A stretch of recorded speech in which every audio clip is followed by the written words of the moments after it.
Mga mahal ko, nandito na naman ako para tulungan kayong makatulog. Ngayon, manunood tayo ng isang nakakabaliw na nakakatakot na pelikula, ang Asterisk the Others. Walang duda, ang pelikulang ito ay tiyak na magpapalaki ng inyong mga mata. Sa ibang pelikula, ang mga tao ang natatakot sa mga multo. Pero ang makapagpaiyak ng multo, marahil ang Asterisk the Others asterisk lang ang makakagawa niyan. Kahit na wala itong mararahas at madugong eksena, gamit ang mahusay na pagkakaayos at malalim na kahulugan, nakapag-iiwan ito ng nakakatakot na marka sa puso ng mga manunood. Ang pelikula ay itinakda noong 1945, pagkatapos ng ikalawang digmaang pandaigdig, sa Jersey, isa sa mga isla ng English Channel. Ang Jersey ang nag-iisang teritoryo ng Britanya na nasakop ng Alemanya ng mahigit 5 taon. Ang digmaan ay nag-iwan ng malalim na sugat sa katawan at isipan ng mga residente ng isla. At ang inspirasyon para sa kwentong ito ni Direktor Alejandro ay nakabaon sa kanyang puso sa loob ng 10 taon. Isang Chilean na nanirahan sa Espanya. Lumaki siyang nakikinig sa mga kwento ng mga multo ng digmaan mula sa kanyang mga kamag-anak. Dagdag pa ang kanyang pagkahumaling sa relihiyon at kamatayan,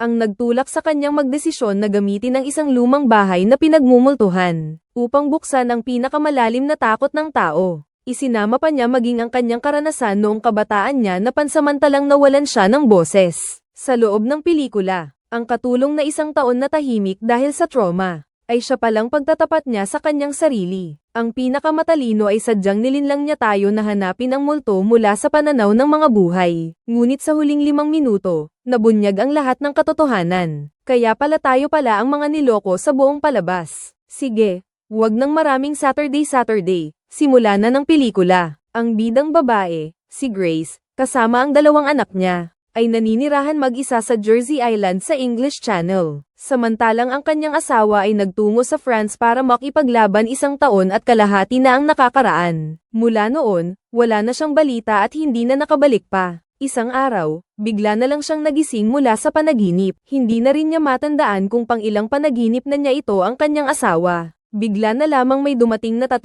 bisita sa labas ng villa. Ngunit nang buksan ni Grace ang pinto ay hindi na niya binigyan ng pagkakataong magsalita ang mga ito. Itinuring niya na lamang silang 3 bilang mga kasambahay na nag-apply sa trabaho. At agad niya silang pinapasok sa loob ng villa. Sa kanilang pag-uusap, nalaman niya na ang dalaga ay anak ng matandang babae. At ang matandang lalaki naman sa tabi nito ay ang kanyang asawa. Dahil may matutuluyan na sila, hindi na nila masyadong inilarawan ang kanilang pinanggalingan. Kaya naman pumayag silang manatili at tulungan si Grace sa mga gawaing bahay. Pagkatapos ay sinimulan ni Grace na ipakilala ang mga gamit at kapaligiran sa bahay. Ipinag-utos niya sa kanila na panatilihing tahimik sa bahay, lalo na't bawal hawakan ng mga bata ang lumang piano sa silid, dahil sumasakit daw ang ulo niya kapag nakakarinig siya ng ingay. At sa tuwing bubuksan ang pinto ng isang silid, isasara ko muna ang isa pang pinto sa labas. Hindi dapat makapasok kahit kaunting sikat ng araw. Sobrang allergic kasi sa sikat ng araw ang 2 anak niya. Kahit kaunting tama lang ay magkakaroon na ng malalang pantal. Pagkatapos ay nagsimula na silang magtrabaho. Pero pagkalipas ng ilang araw, may napansin si Grace na kakaiba. Dahil napagtanto niyang hindi pa niya naipadala ang mga sulat para sa aplikasyon. Paano nga kaya napadpad ang pamilyang iyon para mag-apply bilang yaya?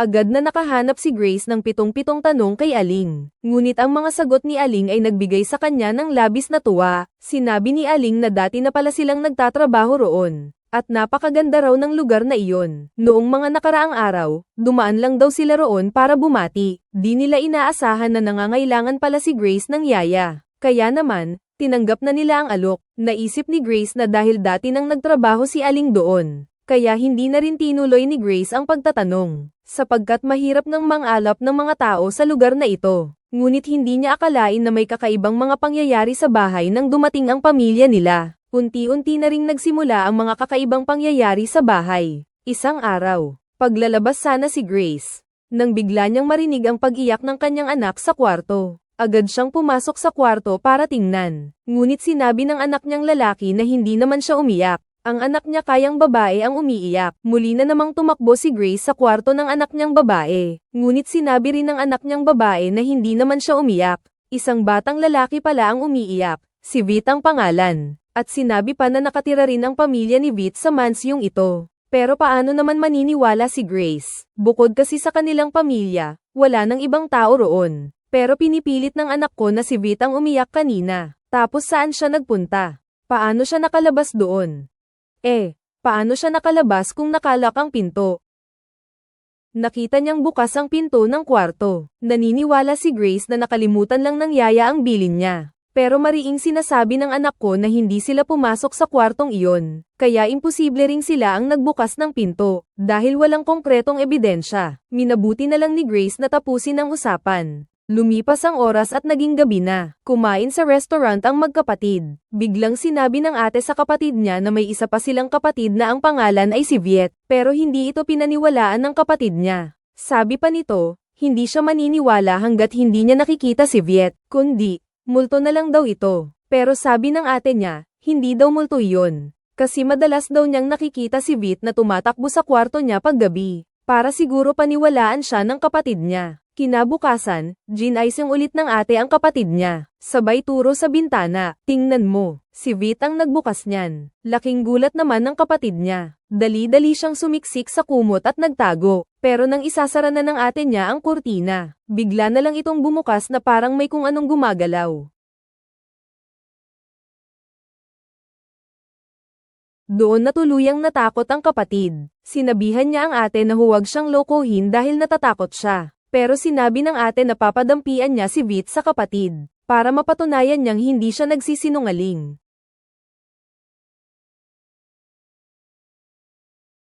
Agad na narinig ng nanay ang pagsigaw ng kapatid. Agad siyang tumakbo papunta sa kwarto ng magkapatid, at pinabasa niya sa ate ang isang buong libro ng dasal para makapagpahinga na ito. Ngunit kahit na ganoon, mariing itinanggi pa rin ng ate na nagsisinungaling siya. Dahil nga may nakatira pa rin naman talaga sa bahay ang pamilya ni Vit. Mabilis na lumipas ang panahon at dumating ang kinabukasan. Si Grace na abala sa pagtahi ay muling nakarinig ng kakaibang ingay mula sa taas. Akala niya ay ang panganay niyang anak ang naglilinis sa taas. Kaya sinabihan niya si Da, na huwag hayaang maingay ang anak niya sa taas. Sumasakit daw kasi ang ulo niya at naiinis siya. Pero pagkatapos pagsabihan ni Da ang anak niya, mas lumakas pa ang ingay sa taas. Umiiling na nga pati ang chandelier. Pero nang tumayo si Grace, nakita niya si Da at ang pipi nitong anak na nakatayo sa labas ng bahay. Hay nako, anong kalokohan na naman ang nangyayari sa taas? Parang hindi naman totoo ang sinasabi ng anak ko. May iba pa bang tao sa mansyon bukod sa pamilya ni Victor? Kaya naman dali-dali niyang binuksan ang pinto at umakyat sa taas. At nakita niya ang anak na babae na nagdarasal sa hagdanan. Agad na pinigilan ni Grace ang anak sa pagdarasal. At tinanong kung may ibang tao nga ba sa taas. Pero ngayon,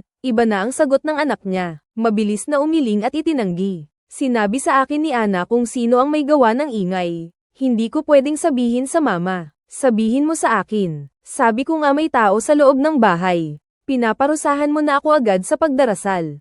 Hindi ko alam ang sasabihin ko. Magsabi ka ng totoo. Wala nang magagawa. Itinuro na lang ni Ana ang kabilang silid gamit ang kanyang daliri. At sinabing naroon ang tao. Kinilabutan si Grace. May masamang tao kayang nakapasok sa bahay. Nanginginig siyang nagtungo sa pintuan ng imbakan. At dahan-daang binuksan ang pinto. Pagpasok niya, nakatakip ng puting tela ang lahat ng nasa loob. Dahil napakalaki ng mansyon, hindi pa siya nakakapunta sa silid na ito. At nang mga sandaling iyon, biglang may narinig siyang bulong. Dumating na siya, dumating na siya. Kinilabutan na naman si Grace.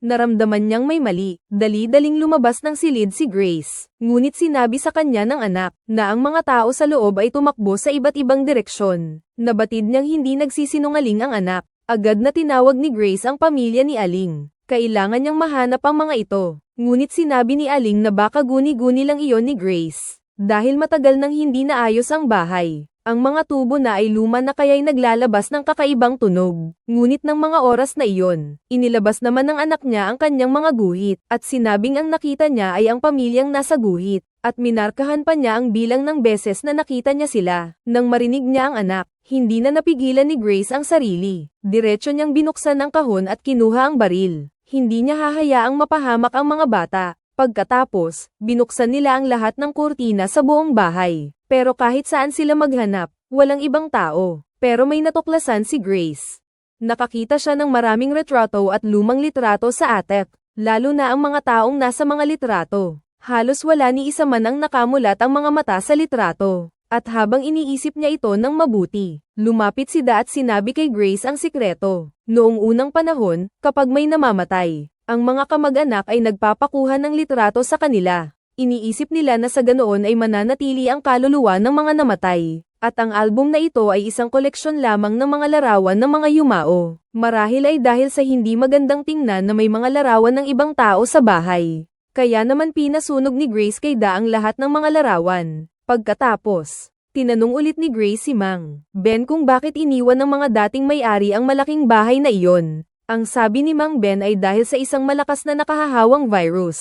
Kaya napilitang lumipat ang pamilya sa ibang bansa. Pero nang tanungin ni Grace si Mang Ben tungkol sa pipi nitong anak, kung dahil ba sa virus kaya ito naging pipi. Umiiwas at nagkukunwaring hindi maintindihan si Mang Ben. Ilang salita lang ay humanap na siya ng 7 dahilan para dali-daling umalis. Pagkatapos ay pumunta si Grace sa silid ng mga bata. Humingi siya ng tawad sa kanyang natutulog na anak na babae. Sinabi niya na hindi niya dapat pinagdudahang nagsisinungaling si Ana. At nangako siyang hindi na niya parurusahan ang anak na babae niya sa hinaharap. Ngunit habang handa na siyang umalis, bigla siyang tinawag ng kanyang anak na lalaki, at tinanong kung kailan uuwi ang tatay. Namimiss na niya ang tatay niya. Hindi alam ni Grace kung paano sisigot. Bumalik na lamang siya sa kanyang silid, at doon niya niyakap ang damit ng kanyang asawa at umiyak mag-isa. Ngunit bigla, narinig ulit ni Grace ang tunog ng piano mula sa ika-7 palapag. Dali-dali siyang kumuha ng baril at nagtungo sa silid ng piano. Ngunit pagbukas niya ng pinto, walang tao. Guni-guni lang kaya niya ang lahat ng ito. Dali-dali niyang kinuha ang susi at inilock ang piano. Pagkatapos ay nakahinga siya ng maluwag at lumabas ng silid. Ngunit hindi niya maisara ang pinto. Bigla,